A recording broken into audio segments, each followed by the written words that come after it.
Pembalasan anak laki-lakiku. Part 58. Of Ali. Murka Yuda.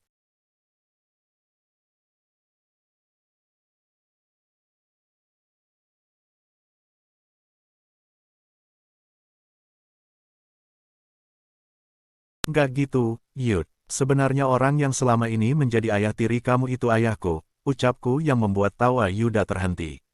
Dia menegang, sama seperti jantungku yang seakan berhenti berdetak. Bahaha, lo itu kalau ngomong suka ngaco ya. Udah nggak usah buat lelucon yang nggak lucu. Gue udah maafin, lo kok. Lagian Alea memang pantasnya sama lo. Bukan sama gue, yang masih pecicilan, balas Yuda yang tertawa terpingkal. Aku sama sekali tidak membalas tawanya itu. Karena aku memang serius, tidak ada kebohongan di dalamnya. Udah deh, Al, mending lo pulang aja. Gue emang patah hati, tapi nggak sudilah gue dihibur sama orang yang sama. Dah sana pulang, sambung Yuda lagi sambil mengibaskan tangannya. Dia berusaha tersenyum, namun seiring waktu senyumnya memudar. Dai menatapku serius, karena sepertinya dia menyadari jika aku sedang tidak bercanda. Lo tadi bilang mau bilang sesuatu yang lebih penting daripada Alea. Apa yang barusan itu? Ucapan Yuda menggantung, dia berjalan pelan ke arahku. Kemudian dia menatapku dengan sangat serius. Ya Allah, tidak bisa aku bayangkan jika Yuda tahu kalau ibunya yang merebut ayahku. Jika laki-laki yang selama ini dia caci maki adalah ayah kami. Karena aku sudah sering bercerita padanya. Bagaimana susahnya hidup kami setelah ayah pergi meninggalkan kami demi wanita lain. Bahkan aku harus putus sekolah sampai SMA, dan tidak melanjutkan pendidikan ke jenjang kuliah. Karena harus bekerja keras demi memenuhi kebutuhan ibu dan adik-adik. Belum lagi ibu yang harus bekerja siang malam demi anak-anaknya. Yuda juga tahu bagaimana perjuanganku untuk menggantikan peran ayah bagi adik-adik. Bagaimana aku harus banting tulang dan menghabiskan masa mudaku demi mereka. Al, lo bercanda kan? Tanya Yuda mendorong tubuhku pelan.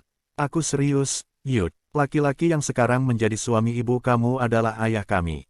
Laki-laki yang sudah meninggalkan kami semua demi hidup mewah bersama kalian. Laki-laki yang menganggap kami beban, jawabku yang membuat Yuda memundurkan langkahnya. Dia terus mundur hingga tubuhnya menyentuh kursi kayu. Dia terduduk dengan tangan memegangi dada, tangannya satu lagi meremas meja yang memang terletak di sampingnya. Aku berjalan menghampirinya, kemudian duduk di kursi kosong di sebelahnya. Jadi sekarang posisi kami hanya terhalang dengan meja kayu berwarna coklat tua. Al, lo kalau bercanda jangan bikin jantungan bisa nggak sih, ucap Yuda lagi sambil melihat ke arahku. Aku nggak bercanda, Yud. Aku serius, dari kejadian tadi aku bisa mengambil kesimpulan jika berkata jujur walaupun pahit itu lebih baik. Daripada berbohong namun hanya manis di awal. Aku tidak ingin kamu mengetahuinya dari mulut orang lain. Makanya aku mengatakan semuanya sekarang. Jawabku yang membuat Yuda kembali tercengang. Dia terlihat meremas rambutnya yang panjang sebahu. Kemudian kembali menatapku nanar. Sejak kapan lo tahu kalau sekarang kita satu ayah? Tanya Yuda pelan. Ah, tidak, Al. Gue tidak pernah menganggap laki-laki itu sebagai ayah. Lo tahu itu kan? Tanya Yuda lagi yang terlihat frustasi. Sejak kedua kali kita bertemu, Yud. Aku sudah tahu semuanya. Bahkan dulu aku sangat membencimu. Pikiranku mengatakan kalau kamu sudah merebut laki-laki yang selama ini kami panggil ayah, jawabku yang semakin membuat Yuda merasa syok. Dia terlihat jelas sekali sangat terkejut dengan semua penjelasanku barusan. Dan lo malah menjadikan gue sahabat, sanggah Yuda yang aku balas dengan anggukan. Al, lo bercanda kan? Lo lagi ngeprank gue kan? Mana kamera tersembunyi yang lo taruh? Sumpah ini nggak lucu tahu nggak, teriak Yuda seraya bangkit dari duduknya dan berusaha mencari-cari kamera yang dia tebak tadi. Aku masih duduk di tempat, melihatnya dengan sedih. Yud, jangan bodoh. Aku tidak pernah bercanda tentang keluarga dan perasaan, seruku yang membuat Yuda menghentikan aktivitasnya mencari kamera tersembunyi. Gue sebenarnya malu, Al. Gue malu, gue bahkan tidak sanggup buat ngelihat wajah lo lagi, lirih Yuda pelan yang terduduk di lantai. Punggungnya dia sandarkan pada tembok, dia memeluk lututnya. Yud, ini sama sekali bukan salah kamu. Kenapa harus malu? Ah ayolah. Kamu ini ternyata cengeng ya. Katanya laki, ucapku yang kini sudah berjongkok di depannya. Gue malu, Al, bagaimana bisa ternyata kamu adalah anak laki-laki bejat itu. Bagaimana mungkin korban ulah mamaku adalah kalian, raung Yuda dengan suara bergetar. Dia menangis. Ya Allah, gue malu, Al. Yuda terus meracau tanpa henti. Aku tidak bisa mendiamkannya, karena dia bukan lagi anak kecil. Sebenarnya gue udah curiga dari kemarin pas lo manggil dia ayah.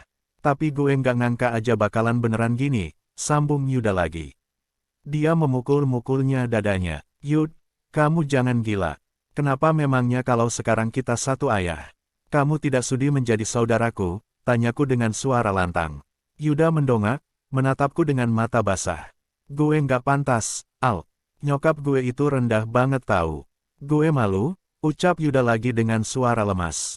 Aku menggeleng kepala pelan. Jujur, aku memang membenci mamamu. Sangat benci, tapi tidak dengan kamu.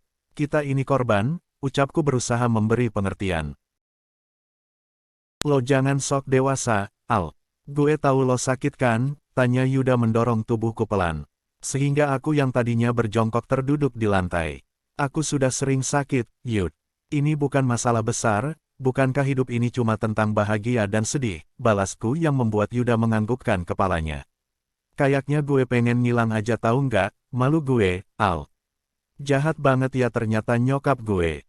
Gak ngangka gue, dia setega itu. Padahal sesama wanita. Maafin nyokap gue ya, Al, ucap Yuda yang aku balas dengan gelengan kepala. Gak bisa, Yud. Luka yang ditorehkan mereka cukup dalam. Butuh waktu lama untuk sembuh, apalagi yang terluka bukan hanya aku. Tapi adik-adik dan ibu, jawabku yang mengalihkan pandangan dari Yuda. Aku tidak sanggup menatap wajahnya yang sembab. Saat kami sedang saling terdiam, tiba-tiba ada mobil masuk ke dalam pekarangan rumah Yuda. Sontak aku dan Yuda bangkit dan menepuk sedikit celana yang kotor akibat duduk di lantai. Mobil itu terparkir di halaman depan. Nyokap gue, Al, ucap Yuda pelan. Dia terlihat sangat khawatir saat melihat ibunya datang dan aku masih di sini. Wanita itu turun dari mobilnya dan langsung menatap ke arah kami. Dia masih tercengang di tempatnya tanpa melakukan pergerakan apapun. Di pintu sebelahnya turun satu orang lagi, ayah. Jadi kemungkinan ayah sudah bisa pulang dari rumah sakit. Tapi kenapa malam-malam begini? Ah, apa peduliku? Kamu ngapain di sini anak berandalan? Mau cari ribut kamu sama anak saya? Hah, teriak Tante Maya sambil berjalan menuju ke arah kami. Aku masih diam tidak menanggapi ucapannya. Ayah berjalan pelan dari belakang, mungkin dia masih lemas.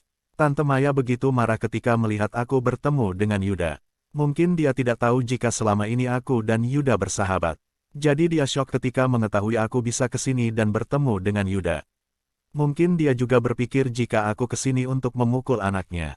Dasar anak berandal. Kamu apakan anak saya? Hah, teriak Tante Maya lagi yang hendak memukulku dengan tasnya.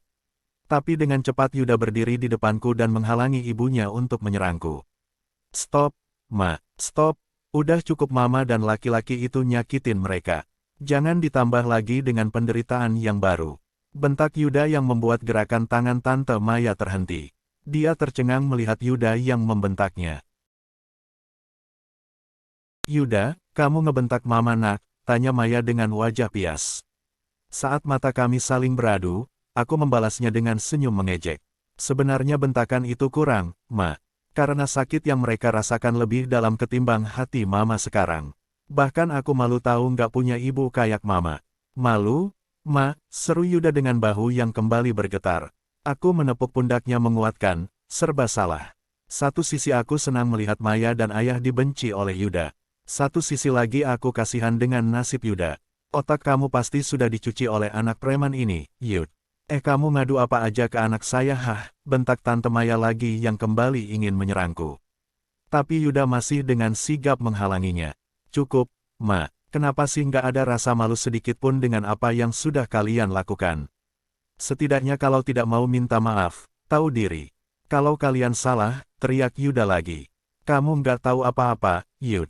Jadi stop nyalahin mama, balas Maya juga dengan nada marah. Apa yang nggak aku tahu, Ma? Apa? Tentang mama yang ngerebut suami orang? Atau tentang mama yang menyuruh laki-laki itu merebut anaknya sendiri dari ibunya? Atau tentang mama yang membuat anak orang lain menderita? Tanya Yuda yang membuat Tante Maya terdiam. Aku tuh malu, Ma. Malu banget, andai aku bisa milih. Aku kayaknya nggak mau lahir ke dunia ini, sambung Yuda lagi sambil menangis. Dan kamu adalah laki-laki paling brengsek yang pernah aku kenal. Kamu rela ninggalin semua darah dagingmu sendiri demi harta. Pantas memang kamu ditelantarkan jika sudah tua. Bedebah, teriak Yuda kesetanan sambil maju dan menonjok wajah ayah. Aku sangat terkejut dengan sikap Yuda barusan. Ternyata dia memang sangat membenci ibunya dan ayah.